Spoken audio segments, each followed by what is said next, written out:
Good afternoon. I'd like to welcome everyone to the February 25th, 2009 Board of Architectural Review hearing. Thank you for coming this evening. We just have a few cases here this evening, and hopefully we won't have a very long meeting. There are certain items that the staff can approve, eliminating the need for applicants to come before the Board of Architectural Review, and I'll need to read those into the record quickly here. The first project is in the South Hill Historic District at 216 West Maxwell Street, replace signage. In Seven Parks at 541 Arcadia Park, replace existing storm windows. In the Belcourt Historic District at 529 Boonesborough Avenue, replace existing window and siding. And the last three in the Woodward Heights Historic District, 841 West High Street, replace sidewalk. 843 West High Street, replace sidewalk. And 847 West High Street, replace sidewalk. I will now begin the Certificate of Appropriateness applications. The first one is in the Belcourt Historic District at 615 Russell Avenue. The scope of work is to change window material and design. Is that applicant present? Sir, if you'd like to come forward and give us your name and address, please. Yes, my name is Steve Selwitz. I live at 615 Russell. Thank you very much. Have you had an opportunity to read staff's findings and recommendations? Yes, I have. Staff is recommending approval as submitted. Yes. Are you okay with that? Fine with that. Good, good. Let's see if anybody on the board has any questions or comments. Anyone in the audience? Okay, certainly entertain a motion, please. Mr. Chairman, with respect to case number 165-20615-K, located at 615 Russell Avenue, I move that the board approve the application as submitted. Thank you, Mr. Billings. Is there a second? Second. Thank you, Mr. Hosfield. Any discussion of the motion? All those in favor of the motion signify by saying aye. Aye. Any opposed? Motion carries. Sir, thank you very much. Thank you. The next case is at 757 Caden Lane. The scope of work is to construct a single-family residence and a garage. Is that applicant present? Ma'am, if you'd like to come forward, please, and give us your name and address. Lori Brummagem, 757 Caden Lane. Thank you very much. Have you had an opportunity to read the staff's findings and recommendations? Yes, sir, I have. Staff is recommending approval with four conditions. The first, that the final specifications of the faux stone wall material and foundation come back to staff. Final details of the door, porch floors, and garage doors come back to staff. Final design of the roof connecting the main structure and garage come back to the BOA or staff, and all final details come back to the board or staff. Are you in agreement with those Yes, sir. Conditions? Let's see if anybody on the board has any questions or comments regarding the application. The last two seem to say come back to the BOA or staff. I'd be in favor of coming back to staff unless there's a disagreement with the applicant, and then it would be referred back to the BOAR. I think that's entirely appropriate. Absolutely. Regarding the roof, Numbers 3 and 4, both the roof and the final details. My suggestion would be that it comes back to the staff. Excuse me. It comes back to the staff unless there's a disagreement between you and the staff, and then it would come back to the board. That way, if you all agree upon it, there'd be no need to involve another appearance back here. okay. Anyone else have any comments or questions? I'd like to make a comment. Certainly, please. I was initially concerned with the future plans for the property when we were discussing the demolition, and just to comment that I'm very pleased with the scale and the style of the home. I think it's very appropriate. Thank you, ma'am. Would anyone in the audience like to speak to this case this evening? Yes, sir. If you'd like to come forward and give us your name and address, please.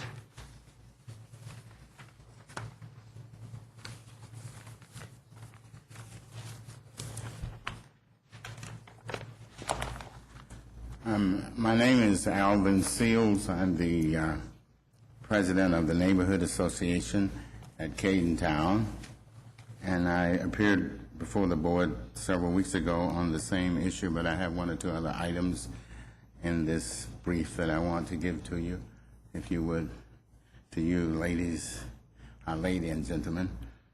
But may I read that? It's okay? It's not too long. Certainly. The Caden Town Neighborhood Association respectfully requests that you do not grant the request to abolish the building at 757 Caden Lane. There are several facts that should be taken into consideration as part of the rationale for not granting the request. I'm sorry, sir, if I might interrupt you. The certificate of appropriateness for the demolition has already been issued. So we do not have a voice. The meeting But was in could I just- okay. January, I believe. So the last time I spoke was the last time I could have spoken. No, you may still speak this evening. The application, staff, do you have a recollection of the date that the COA was issued for the demolition? 2 meetings ago, and it was, I was here. yes, it But was it the wasn't meeting. mentioned. I was told by one of your staff that. it would Oh, be- now, the last meeting, just prior to this meeting, this was not on the docket. I know it was meeting- postponed or Correct. something like that. But and what was postponed was what's on today's docket, which is the construction of the new house. The request for demolition was handled, and I believe you were here. I was not here for that meeting. No, but it was in the proposal stage at that time. It had to be evaluated by an engineer, independent person, and I got no information on that for the neighborhood. It did not come by us by letter. It came back to the board, that information, and the board acted on it at their next public meeting. And so it That was... we were not notified. You generally notify us. The notice goes out to the first go-round, and then when it's postponed in the public forum, that is the notice for the next round. And so your notice Okay. So may I occurs just at make the a following- brief You statement certainly may here? make comments. It's suggesting to me and to some of the members of the neighborhood association that when we got the historic preservation overlay, that it was just that. Because let me just tell you some hard facts that maybe the Historic Preservation Office does not know.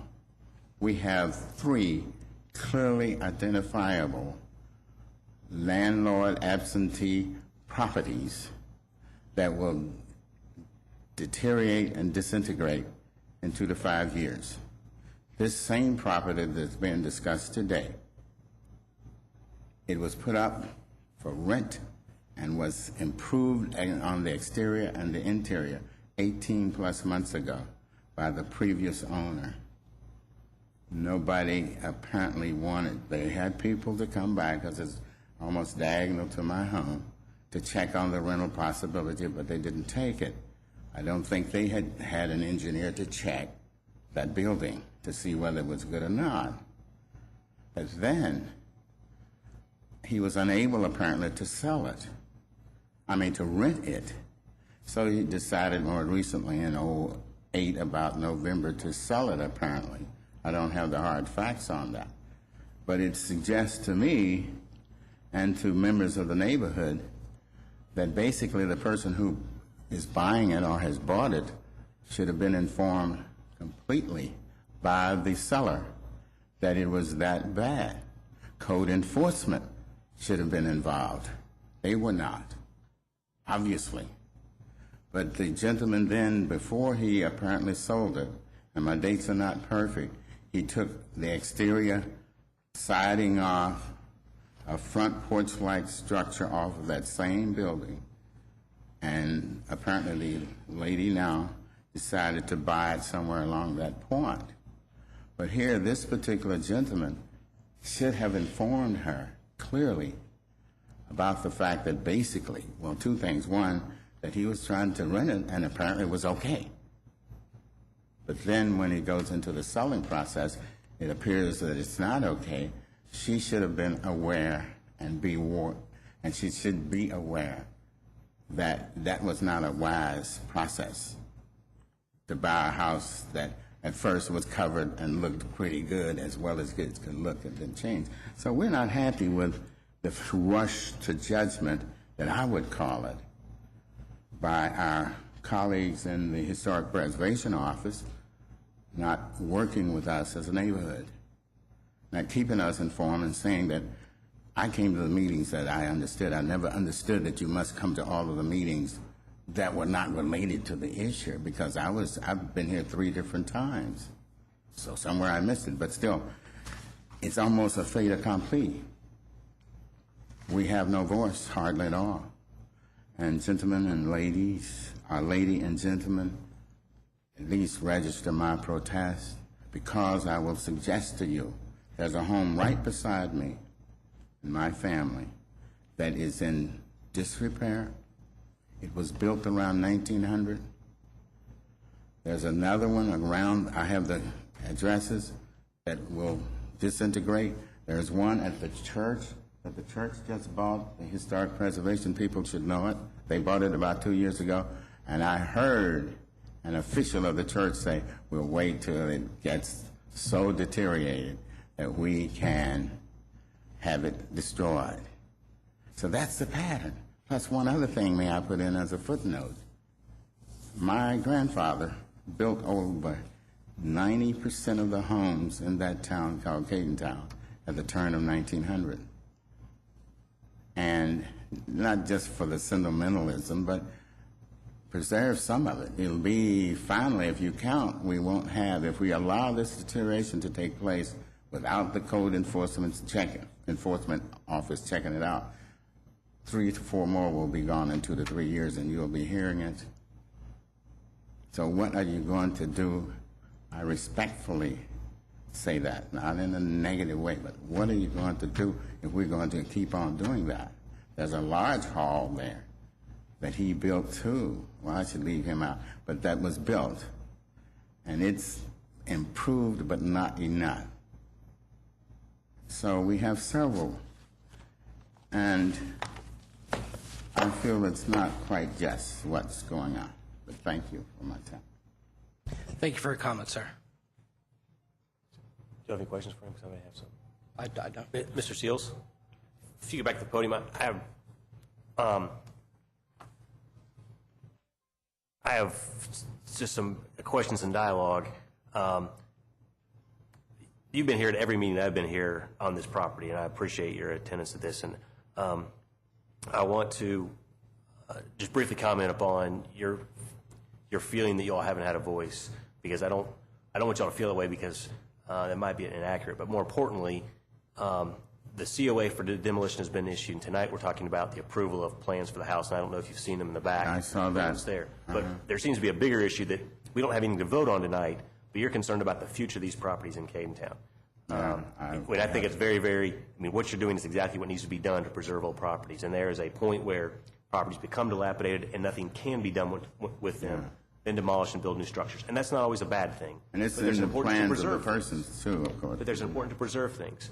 There's a model that has been used in the Northside Neighborhood Association where they have established a trust by which they have done at least 2 properties on Miller Street in the last 5 or 6 years that through private donations they have created a trust to buy properties to rehab them so that they're not being torn down. It seems like if you are, I'm not very familiar with Cadentown, it's obviously something that's very important to you and to your neighbors because you all continue to attend these meetings.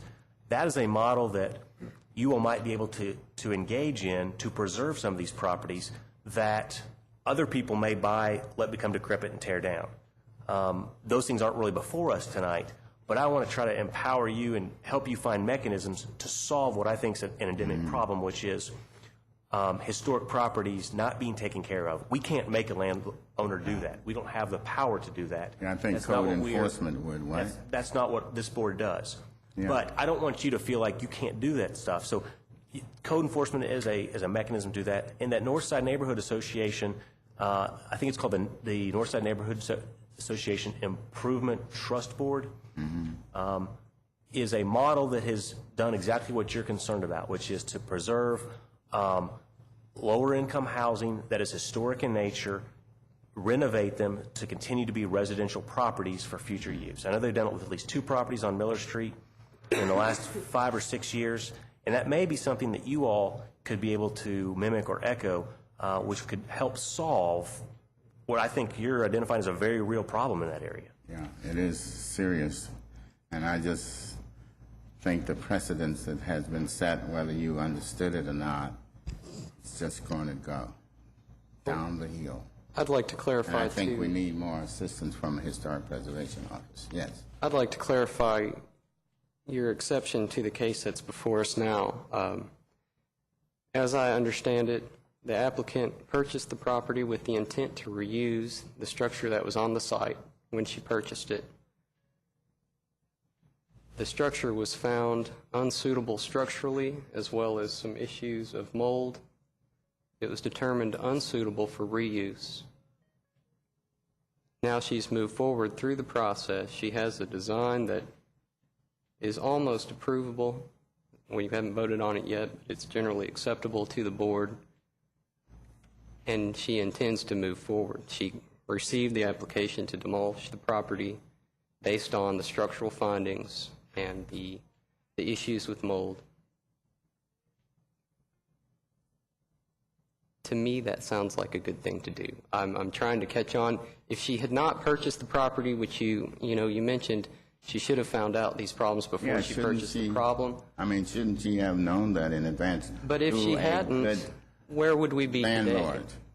Well, she would not have bought it if she knew she had to go through the process. Well, the property would Possibly, I don't still, know for sure. but my point is the property would still be standing in a dilapidated state with health hazards and structural hazards. But see, my time goes back before your observations, and that is if this gentleman who's had that under his control for at least 8 to 10 years was able to slip through in terms of having it covered with exterior stuff, and we never go in and meddle with somebody's home. But obviously, if this is true, and apparently it is, that it was in bad repair, how could he even put it up for rent?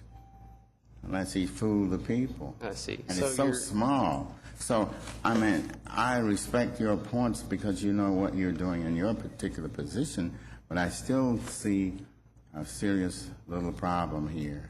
But Because you're- others will come before you in 3 years or less. But your One next to me is going to come, and they'll probably get away with it. but your issue at this time is not with the current applicant or what she is trying to do with the property. Is that No, it's true? primarily that we expect the Urban County government to live up to its expectations, code enforcement, not after the fact, but before Right. the fact. And of course, I do give some question to the point that the person should have known before buying it that it was in conflict with historic preservation overlay regulations, if it were, and apparently it was, and also in code enforcement. So it's something like me buying a bad car and forgetting to get my engineer to check that car, and I drive it and it stops some months later. Whose fault is it? Well, the American economic system says it's my fault. You would Then I could go on and get somebody to pay for my new car. You know, I mean, I just You would miss the logic. you would acknowledge, though, that that there's landlords all across Fayette County, as deplorable as it is, that rent substandard housing to people all the time. You would acknowledge that, right? And I'm sure you'd also acknowledge that sometimes historic properties become in such a condition that they are better off demolished and a new structure built on that. And that doesn't mean that it's every time a structure needs some work, it needs to be demolished, but there are some situations where historic properties can and should be demolished to make better use of that property.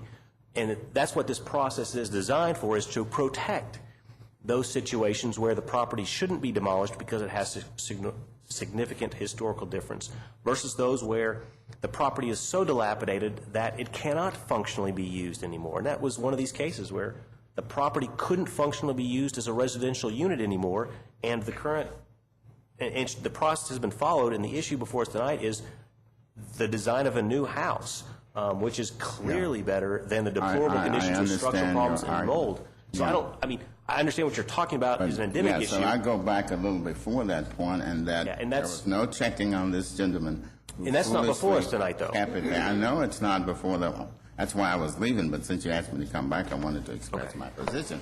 And I just wanted not to, happy, but and I governments win. appreciate your input, and just wanted to clarify that the problem you had was not with the applicant this evening, but the way the property had been managed. previously.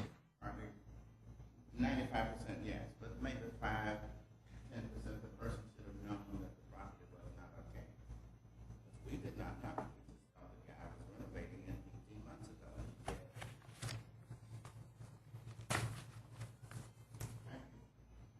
Any additional comments or questions? Thank you, Mr. Seals.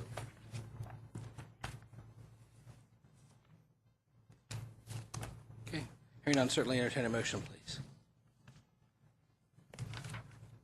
I'm sorry, you mean comments about the actual thing we're voting on? Yes. Okay, I'm sorry. I just had one question, and for the applicant. You've indicated that on part of the facade, you're going to use a faux stone or a cultured stone material. Right. Would you be agreeable to having that in brick rather than stone?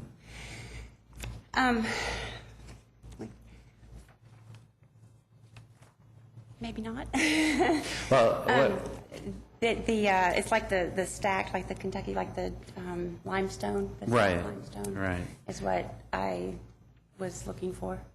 I understand that. I just, as far as a little bit of the context of the neighborhood,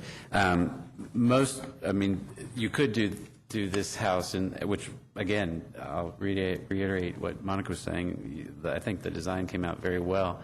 But these areas that have the other material, in context, they would probably be all the same material, meaning wood siding. But if you are going to have a little juxtaposition of material, the other material that's more prevalent in the area is brick rather than stone. I think maybe some of the oldest buildings have some stone foundations and chimneys, but that not really a facade that is all stone. And that's why I was wondering if everything else is fine, if maybe you looked at doing this gable end and so forth in a brick, if that would be agreeable. The handout that I gave you shows, of course, a lot of it's stone or brick with some stone interspersed within the brick. Right. That I got that, and that is actually probably a recladding of the house, although it was done, way before the historic district was done. But it's a mixture of materials. It's not all stone, and that I was just thinking that it might just have a little bit more context if you did it in brick rather than stone. Like the red stone? Like the red brick? I think you could look at different bricks and present it to the staff, and they could give you some guidance on what type. It doesn't have to be, there's several different kinds of bricks used. You could use an antique brick or something like that, but I just think that the material might be just a little bit more contextual rather than just all of the stone. Discuss it. Would the staff be agreeable to reviewing that as another condition? Okay. Yeah, we could certainly add it. Well, basically then the suggestion would be that the only other condition would be the change of material from all stone to brick that can, again, the color and so forth can be approved by the staff. I talked about like the difference between stacked stone and like it's kind of like brick stone. It's not the red brick, but it's more of it's not the thin shale, but it's more of a brick with different sizes and stuff in it.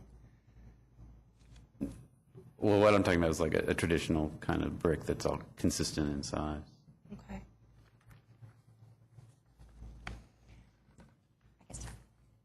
I like the texture of it because it's not as red. understand. But I know you Yeah. know, otherwise I wouldn't have put it on. But yeah, we can discuss it. No, and I think maybe in another situation that would be fine. I just from what I've seen in the neighborhood and so forth, I just think that to try to pull in a little bit more context, it might be better to use the other material.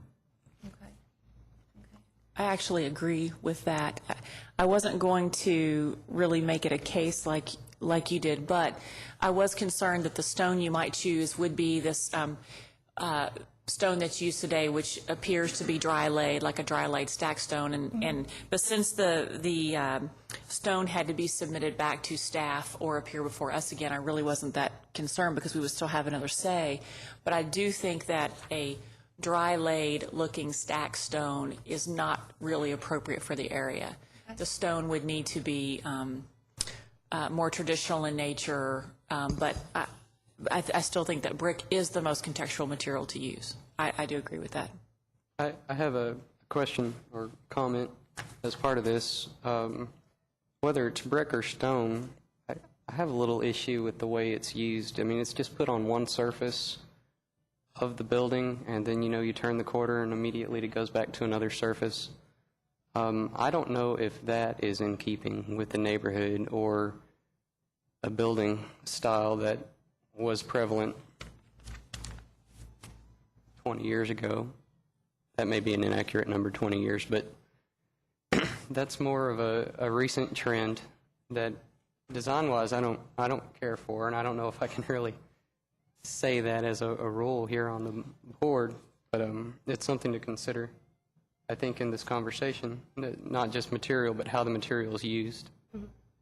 Where it's almost like just being on one surface, I think, is a problem. How it is treated when it gets to the corner. I don't see a lot of historic precedents for that. Also, before we get away from it, do you have questions about the staff's comments on the roof issue, or would you like to discuss that? I did, yeah. Okay. And that's why the little handout with the pictures on it, It's quite a step away from what we discussed at the conceptual review a few weeks ago. It's quite different than what was discussed previously, and kind of in the opposite direction of where we left it at the conceptual review, Okay. as I recall. Okay. What was it was, let me find it real quick.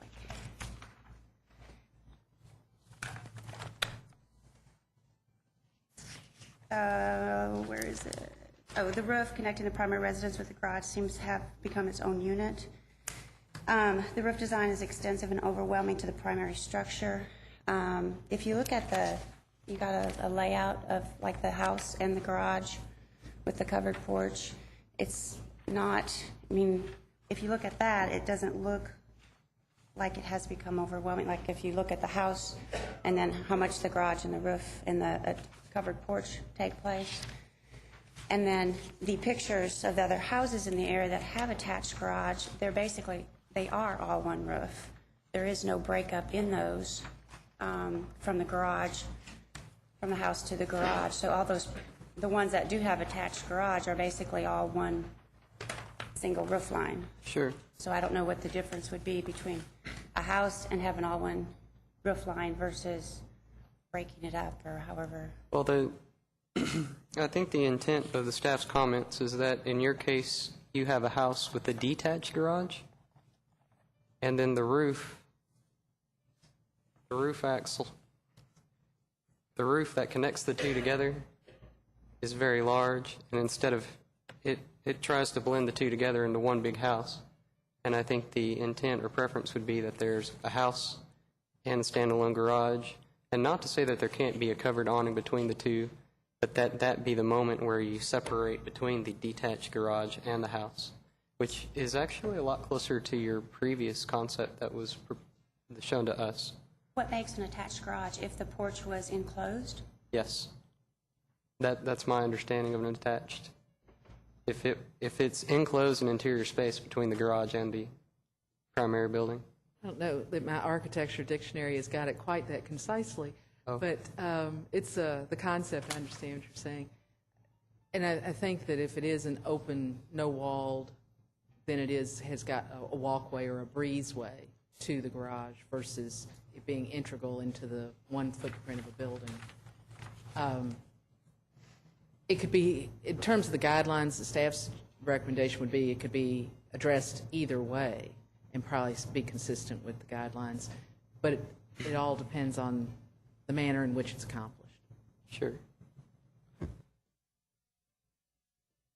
So I guess what might come back to the board concerning number 3, or not to the board, but to staff, would be to come out of that gray area, either put something under the roof or use less roof to separate the two. So what if I did put walls on it, then would that be approved? If it was enclosed, if I did put is a screened porch? I mean, if it had I screens think on it? the issue is whether the breezeway is enclosed or not. The roof line is the issue. The rigid roof line is the issue.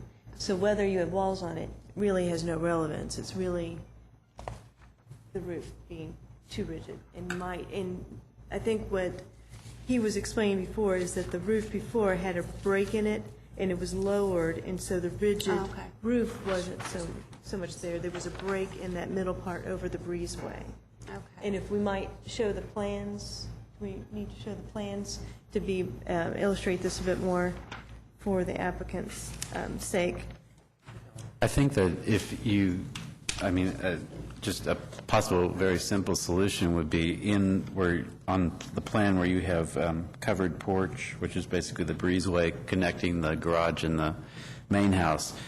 The width of that is 30 feet right now, and if you just reduce that to 25, it would bring the pitch of just that section of roof down just slightly. So there'd be, the garage part would stay the same, the house part would stay the same, but there'd be this slightly lower, slightly smaller area of enclosure connecting them, but it would visually give you the break between the two structures. Okay. And I think that could be done fairly simply, construction-wise, without changing a lot of your plan.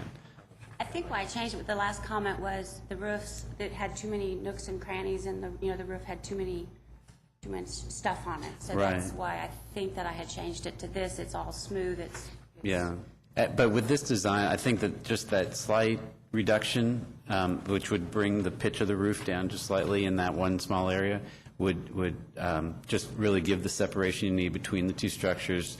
So you still have the covering, so you're not, you still have your covered area, but you're not really, it wouldn't look as if it's one monolithic element. So you're saying the garage is here, and then it would have like the hardy plank in between the pitch of the covered porch and the pitch of the garage? Yeah, they just finish off the gable, like if it didn't have a roof, and then they'd go ahead and, just build up the secondary roof under, slightly lower. And then it would just connect into the house in the same way. Connecting the house, yeah, right, with it gabled into the house or whatever. Right. But into the garage, then, since it's the same pitch, same It would angle, just be slightly lower, so you'd see. And you'd fill that in with hardy plank? Yeah, that or would whatever. Yeah, that right would in. just Okay. it'd be a So reveal. Are you suggesting now you want to enclose the breezeway, or you want to keep it open? Because if you were wanting to enclose the breezeway, that needs to be reviewed Right. at a separate time, Right. because that's not what we're dealing Right, with. no, I was talking about the pitch of the, Okay, so- how to, because this costs me every time I go back into the architect and change it. So I just want to So make you're just sure. talking about reducing the roof so it tucks underneath the eave line Right. of the gable? Yes, yes. The covered area becomes a little narrower. That's how you achieve that. Okay, okay. And the open breezeway, I do think is an important element of this design to provide. I prefer it. If you closed, just for the sake of discussion for a second, if you closed it in, the volume of that run becomes really substantial. And so from the guidelines perspective, staff's take on it would be that it's much more successful as an open breezeway, making the differentiation between the residential structure and the garage. Sorry. But from staff's interpretation of what the board's suggesting, totally concur with the board's suggestions about reduce that roof a little bit, would take care of this. And still leave you, I believe, with exactly what you're wanting. Right. That's fine. I mean, from my perspective, I think it looks better if you drop the roof line above the breezeway portion, but I don't think that what you have is inconsistent with the guidelines as it is. But hearing the board's comments, I think they think that it's inconsistent with the guidelines in that regard. But I don't think it's inconsistent. I think it's, in my view, it's more of a personal taste versus a guideline issue, but that's just my 2 cents on it. Also, with respect to the stone and the brick, the guidelines also say that you shall not imitate historical structures when you're building a new structure. And I personally like the stone because it differentiates from the historical brick structures out there. I don't think it matters if you want to do brick as long as it doesn't look like it's, or imitate the original brick, or stone, or whether you just wanted to do clapboard. I think any three of those would be applicable under the guidelines for this structure. Any one of those could be used. I think it's more of a preferential taste. Just because the guidelines say you shall not imitate historical structures, I don't think that you should try to imitate what the older structures are out there. So I would be imitating the older structures if I went to the red stone. That's my viewpoint. I think other people on the board have disagreement with that, but that's one of those gray areas with guidelines that I think we struggle with constantly.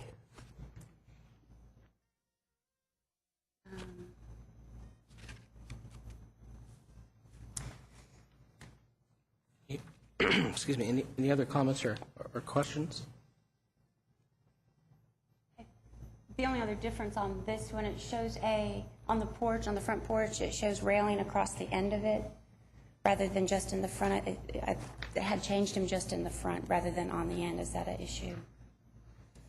Just include the front porch has the railing just in the front, just rather than the front and on the side. And why did you decide to omit it from the side? For ease of work, getting up and down on the porch, and rather than walking all the way around. Would you have stairs at that location? No, there are no stairs on the side, just in the front. What is the height difference from the porch to the ground at that location? We have not even torn down the old one yet, so.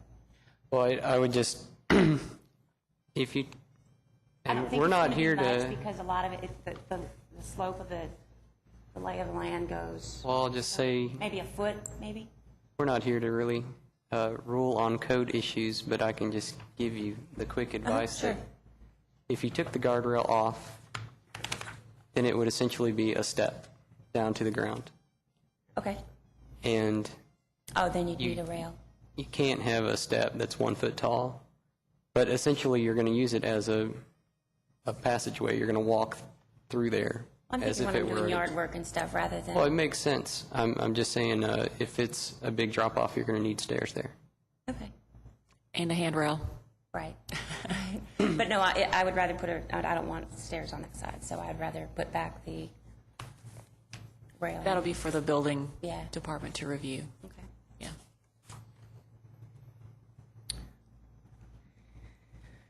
And they're putting sewer out there. Yay. So, but I agree with Mr. Seals. I think the first time when I came and I went around and took pictures of all the different houses and what poor repair they are, I just wish there was some way to keep them in repair, but, but there's nothing we can do with that. So, so I just wanted to, it's sad to see them deteriorate, and this Be would have done very the same vigilant thing. with the code enforcement people. Yes. Be very what? Vigilant, I've called active them with 3 them. times already, so, 'Cause yeah. there are certain ordinances in the city Right. that are specifically put in place to keep absentee landlords and any property owner from allowing their property just to deteriorate. And if the neighborhood association and you as a new property owner out there are very active with them, then they'll be made aware of these structures, which they may not be. Sometimes it just really takes a report from the public for them to really know about it. So just keep it in their line of sight, and I think you'll have a better chance of keeping those historic structures in the neighborhood. Right, right. And if I could just add to that relative to sort of procedure, the fact it's a local historic district does not bring with it any ability to cite people to make improvements. Right. That is, as you all have already discussed, code enforcement. But what the process does do is provide the forum for the manner in which they're going to accomplish the repairs they need to make to be reviewed, either by the staff or by this body, if it's that inclusive of a lot of scope of work. So the H1 overlay provides a watchdog to when repairs are made to assure that they are going to retain the historic fabric first and foremost, and then have changes be appropriate to the area, which is, of course, just what you're going through in your whole proposal to get this property back into use. So it's a situation that kind of works hand in glove. If code enforcement has cited them and the owners hopefully will step up to make the necessary repairs, then they would go through this process for review of the manner in which they accomplished that. Right. This is neither an advocation nor opposition to, but I believe it's in committee right now. There's a proposed ordinance regarding abandoned, dilapidated properties that I think Councilmember James is currently working on. I've not seen a draft of it that would actually provide mechanisms with respect to landlords allowing the properties to fall into disrepair. It's not a passed ordinance yet, but it is in the process. So that is something for either you or people watching on TV may keep in mind to speak with their council members if they are in favor of adding enforcement mechanisms to force people to keep their property in repair. Currently, Lexington does not have one of those, while many other cities do. So that's not in favor of or against. It's more of an informational aside. Yeah, I'm in medical, and it's sad to see that, I mean, we can't do anything with it, but it's sad to see that people actually live in the conditions, that it's not the historic, you're just in the historical area, but, I don't know, like if you put up, like, say, a trust fund or something to at least get them so they have some kind of funding, but I appreciate y'all's input. Thank you very Thank much. you for working with me on this, so. Does anyone else have any comments or questions? No? Would certainly entertain a motion if anyone's willing.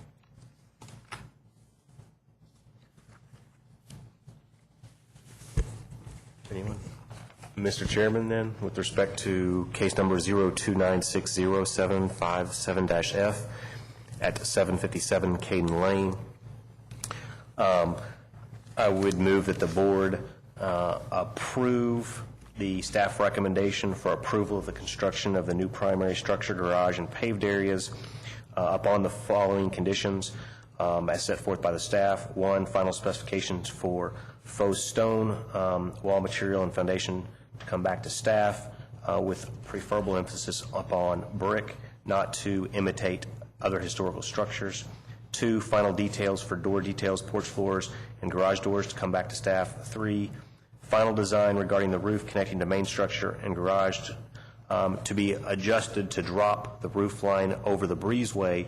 That can come back to staff for approval initially. If there's disagreement, then to come back to the BOER.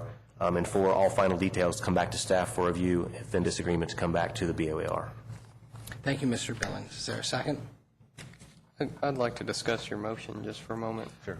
We have to, there has to be I can't discuss it quite yet. Second, and then you can discuss it, or we can take amendments to it, or Well, or may not be a second. I'll second that motion. Okay. Any discussion of the motion? Now that we've done that, your comments of avoiding imitating historical precedents, maybe you could clarify, just because, I mean, a brick wall built today looks a lot like a brick wall built years and years ago. It's kind of hard to alter that, so maybe you could clarify the intent of your statement. The intent is that Is it the material or the use of the material? What part of it is what you would find imitating historic? it seems to me that there are 3 types of brick structures out there from the evidence we've seen tonight. There are solid red brick structures. There are solid cream, which I can't tell from the photographs whether they are originally white or off-white or whether they are painted. And then there is a mixed, it looks to me like either mixed red with white brick or red brick with white stone. I can't quite tell from the photographs.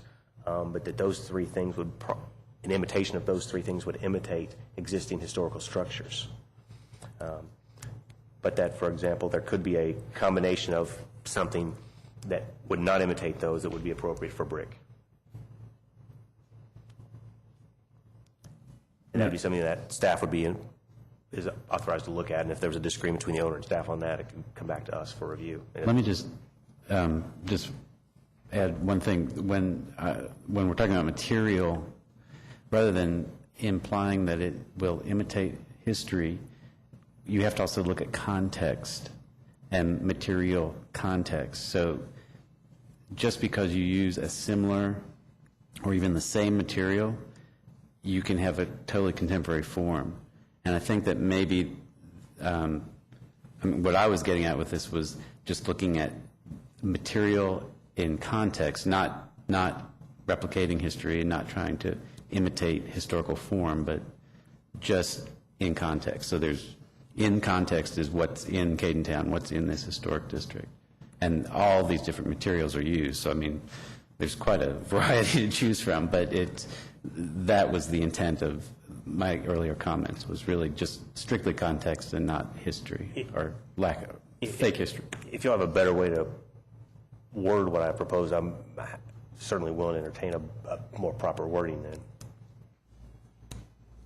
To confuse the subject, but I want to have a clarification here before we make a motion.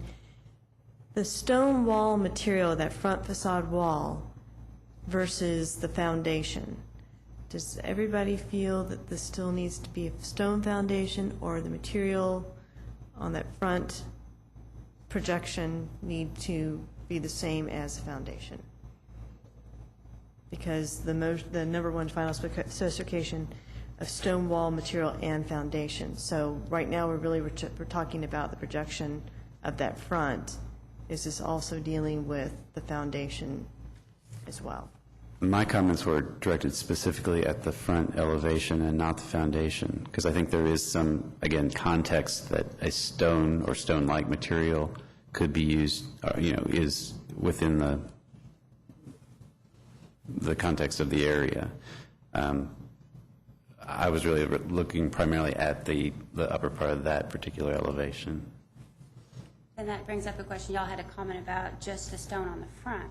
If we're talking about, do we use stone or slate or brick, are we talking about, are we talking about it is okay to put it on that? We were talking about the projection, how it may or not have been in, so are we saying that that isn't okay to put stone on the front of that, or brick? Remember, we had said it wasn't, like when you walk along the side, there is no stone. Well, there's... The current motion does not address that. Yeah, it does, because as proposed, it is only, the sides would be clapboard. And so, as your application is, it would just be the faux stone on, or brick, as the discussion is, on the front facade, which would include the porch pillars and the front facade on the projecting bay on the right-hand side as you're looking at the property, but not the faux stone foundation that would entrench approximately 12 inches or 18 inches, whatever the height of it is, around the base of the property as a foundation. Wouldn't that look funny to have one type of stone there and then a different type around the house? Not always. I live in a 100-year-old house that has a limestone foundation with brick structure. Do y'all have a problem with it being the same on the front, and then it ties in? I don't know how much it'll be on the right-hand side, but at least on the left-hand side where the slope goes a little bit?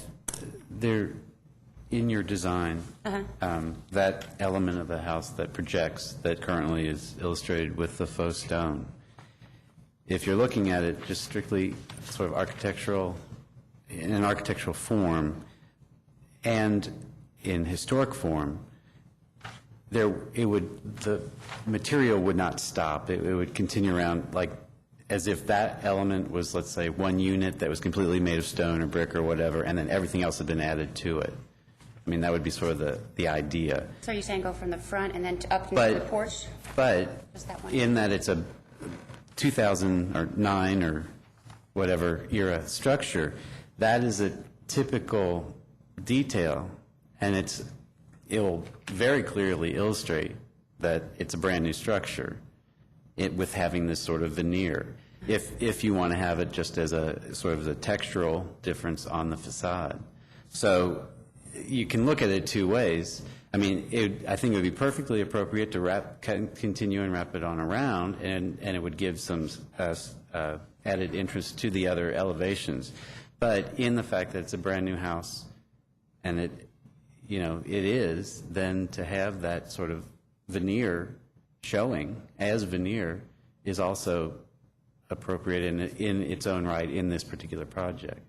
So I think I would say that particular element and that particular discussion about whether it should wrap or not is really, at this point, more a personal choice. But should you decide to wrap it around, you might have to come back and have us look at that Wrap it design. around the house or the foundation? I think we might get getting too far away from our motion. Okay. And I think perhaps if there's this level of questioning, I think we either need to amend the current motion to reflect these discussions, or continue this hearing so that we can work out, so you might be able to work out some of the details with staff. But that's just my personal opinion. We might be getting too far away from them. The way I read the staff recommendation, their first point of final specifications for stone wall materials and foundation come back to staff. If that could be amended to read final specifications for faux stone wall materials location, stone wall material and foundation material, as well as the location to come back to staff for review. I believe that gives the applicant the latitude to go back and alter the location of the stone at the projection, as well as reconsider the material at the foundation and the projection on the front, and have that reviewed by staff. And if staff deems that it needs to be brought back before us, then that can be the next step. So if what you suggest comes forward through the motion, then the board would delegate to the staff the determination whether to limit it to the front elevation only or to come around and turn down the side. Yes. Okay, we're good with that. I accept that amendment. Mr. Magrish, I believe you seconded the motion. Do you accept the amended motion? Yes, I do. Any more discussion of the motion? Clear as mud. I think just for clarity's sake, I'll restate the motion quickly. The motion is to approve the COA subject to these four conditions: that final specifications of the stone wall material, foundation material, and location of said materials come back to staff. Final details for door details, porch floors, and garage doors come back to staff. Final design regarding roof connecting to main structure and garage come back to staff. Would reference that during our discussions, there's going to be a revision to what's been presented in the plans tonight to lower the pitch of the roof and the connecting piece between the garage and the house. And then all final details come back to staff. And if there are any questions, of course, that the staff feels uncomfortable with, or that you feel uncomfortable with, it would come back to the board. I have an issue with what you just stated. I don't believe we ever talked about changing the pitch. We were wanting to lower the ridge line. Did we talk about changing the pitch of that? I don't believe so. I believe that. And it can remain the same pitch, but do what we want it to do. Correct. I think I was taking my recollection of when Mr. Magrish first talked about one of the options was to change the pitch. So you're correct. Uh, And I would not be for changing the pitch. No, if I said pitch, I was mistaken. I don't think you did. Same pitch, just lower. Please Lower the ridge line. lower the ridge line. That's it. Exactly. That leaves it into the property owner and the architect's hands to decide how to best do that. Certainly. Thank you. Okay. Any other discussion? All those in favor of the motion signify by saying aye. Aye. Aye. Hey. Any opposed? Motion carries. Thank you very much. Thank you. I appreciate it. Does anyone have any other business? Certainly entertain a motion for adjournment. So moved. Let's go 3 for 3. Is there a second to the motion? Second the motion. Thank you. Any discussion? All those in favor of the motion signify by saying aye. Aye. Any opposed? Motion carries. Thank you all very much.